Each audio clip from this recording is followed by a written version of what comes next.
भारत के पहले सुपरस्टार, लाखों दिलों के बादशाह, मगर अपनी आखिरी वसीयत में सबको चौंका कर रख दिया।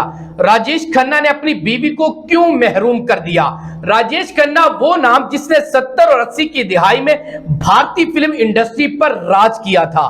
शोहरत, दौलत, मद्दाहों की बेपनाह मोहब्बत, सब कुछ उनके पास था, लेकिन जाती जिंदगी वहां सब कुछ उलट था। डिंपल कबाड़िया से उनकी शादी ने फिल्मी दुनिया को हिला दिया था। 16 साल की उम्र में फिल्म बूबी से शोहरत पाने वाले डिंपल और उनसे कई साल बड़े राजेश खन्ना, ये शादी जितनी शानदार दिखाई देती थी, हकीकत में उतनी ही तलख साबित हुई। वक्त के साथ रिश्ते में दरारें पड़ती गई और फिर कैंसर ने राजेश खन्ना की जिंदगी को लपेट लिया। लेकिन असल धमाका उस वक्त हुआ जबकि उनकी वसीयत सामने आई। तकरीबन 600 करोड़ रुपए की जायदाद अपनी दोनों बेटियों के नाम, लेकिन बीवी डिंपल कबाड़िया के लिए 1 रुपया भी नहीं।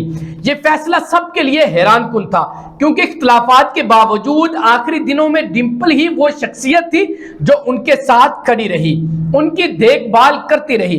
राजेश खन्ना की कहानी एक सबक है, शोहरत, दौलत सब कुछ नहीं हुआ करती, असल सुकून खुशगवार रिश्तों में ही होता है।